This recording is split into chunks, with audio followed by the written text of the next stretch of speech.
আজকে আমরা কথা বলবো এমন একটা টুল নিয়ে যা আমাদের ডিজিটাল লাইফের একটা বেশ কমন সমস্যার সমাধান করে। ভাবুন তো, অনলাইন কন্টেন্ট অ্যাক্সেস করার পুরো ধারণাটাই যদি বদলে যায়। চলুন দেখি ব্যাপারটা কি। এরকম তো আমাদের সবার সাথেই হয়, তাই না? ধরুন, টেলিগ্রামের কোনো প্রাইভেট চ্যানেল বা গ্রুপে একটা জরুরি ভিডিও ফাইল আছে, কিন্তু কিছুতেই সেটা সেভ করা যাচ্ছে না। কিংবা ধরুন, কোনো ওয়েবসাইট থেকে একটা ফাইল নামাতে গেলেন, কিন্তু ডাউনলোড বাটনটাই ডিসেবল করা। কি যে বিরক্তিকর লাগে! কিন্তু একবার ভাবুন তো, যদি এই ডিজিটাল দেয়ালগুলো ভাঙার জন্য একটা মাস্টার কি থাকত, এমন একটা চাবি যেটা দিয়ে যে কোনো অনলাইন কন্টেন্ট, সেটা যতই রেস্ট্রিক্টেড হোক না কেন, এক ক্লিকেই সেভ করে ফেলা যায়। ইন্টারেস্টিং, তাই না? তো সেই চাবিটাই হলো এই ইউনিভার্সাল মিডিয়া ডাউনলোডার বট। হ্যাঁ, এটা একটা টেলিগ্রাম বট, যা সত্যি বলতে অনলাইন মিডিয়ার জন্য একটা ইউনিভার্সাল চাবির মতোই কাজ করে। এটা শুধু একটা টুল না, এটা একরকম ডিজিটাল ফ্রিডম এনে দেয়। আর সবচেয়ে মজার ব্যাপার কি জানেন? এর জন্য কোনো জটিল সফটওয়্যার ইনস্টল করার ঝামেলাই নেই। পুরো কাজটা হয় সরাসরি টেলিগ্রামের চ্যাট উইন্ডোতে। জাস্ট একটা লিঙ্ক পাঠিয়ে দিলেই হলো। আচ্ছা, এবার আসা যাক এর আসল সুপার পাওয়ারের কথায়। এই বটটা এমন একটা কাজ করতে পারে যা অন্য অনেক ডাউনলোডারই পারে না, আর সেটা হলো টেলিগ্রামের প্রাইভেট বা রেস্ট্রিক্টেড চ্যানেল থেকে কন্টেন্ট ডাউনলোড করা। এটাই কিন্তু এর সবচেয়ে বড় আকর্ষণ। এখন প্রশ্ন হলো, এটা কিভাবে সম্ভব? দেখুন, বটটা একটা টেম্পোরারি বা অস্থায়ী লগইনের মাধ্যমে অ্যাকাউন্টের অ্যাক্সেস নেয়। তার মানে এটা ঠিক ততটুকুই পারমিশন ব্যবহার করে যতটুকু ডাউনলোডের জন্য দরকার।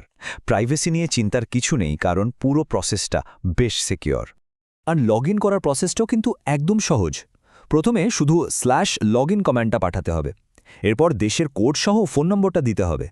টেলিগ্রামে একটা ওটিপি কোড আসবে, সেটা দিয়ে দিলেই কাজ শেষ। যদি 2 ফ্যাক্টর অথেন্টিকেশন অন করা থাকে, তাহলে সেই পাসওয়ার্ডটাও দিতে হবে। ব্যাস।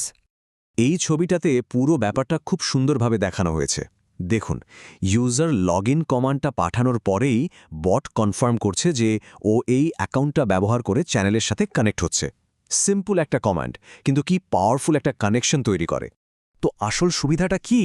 একবার লগইন হয়ে গেলে আপনি ওই রেস্ট্রিক্টেড চ্যানেল থেকে যত খুশি লিঙ্ক, মানে একসাথে অনেকগুলো লিঙ্ক দিয়ে দিতে পারবেন। বট তখন সেগুলোকে একটা কিউতে রেখে একটার পর একটা ডাউনলোড করতে থাকবে। দারুণ না ব্যাপারটা? কিন্তু ভাববেন না যে এর ক্ষমতা শুধু টেলিগ্রামেই সীমাবদ্ধ। না, একদমই না। এই টুলটা আসলে একটা all in one downloading hub, মানে বিভিন্ন অনলাইন প্ল্যাটফর্মের কন্টেন্ট সেভ করার জন্যই এটা বানানো হয়েছে। লিস্টটা দেখুন একবার। ইউটিউব, ইনস্টাগ্রামের রিল বা স্টোরি, ফেসবুক, টিকটক, টুইটার সবকিছুই আছে।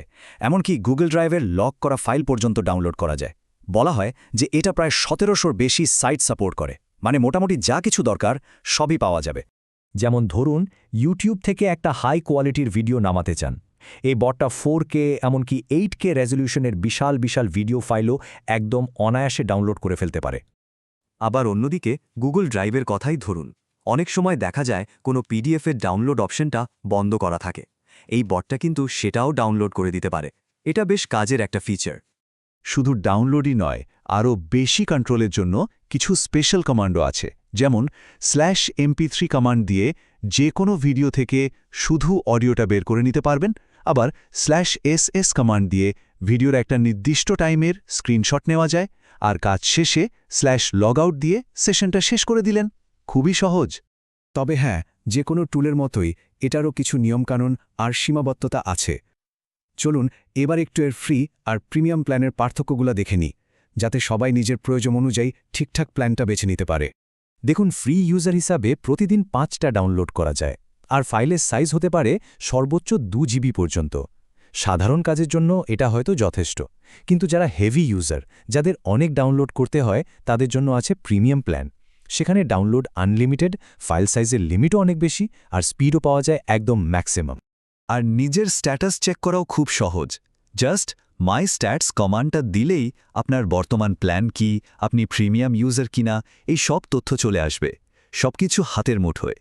তো সব মিলিয়ে মূল কথাটা কি দাঁড়ালো? এই ধরনের একটা টুল আমাদের অনলাইন কন্টেন্ট ব্যবহারের অভিজ্ঞতাকে কিভাবে প্রভাবিত করে? এর সবচেয়ে বড় অবদান হলো এটা ডিজিটাল মিডিয়া সেভ করার পুরো ব্যাপারটাকে একটা জায়গায় নিয়ে এসেছে। পাবলিক ভিডিও হোক বা প্রাইভেট ফাইল, সবকিছু সেভ করার জন্য এখন একটাই সহজ ইন্টারফেস। আগে যেটা বেশ জটিল একটা কাজ ছিল, এখন সেটা অনেক সহজ হয়ে গেছে। কিন্তু এই সহজলভ্যতা একটা বড় প্রশ্নও তৈরি করে। যখন কোনো কন্টেন্ট তা সে যতই প্রাইভেট হোক না কেন এত সহজে সেভ করে ফেলা যায়, তখন তার আসল মালিকানা কার থাকে।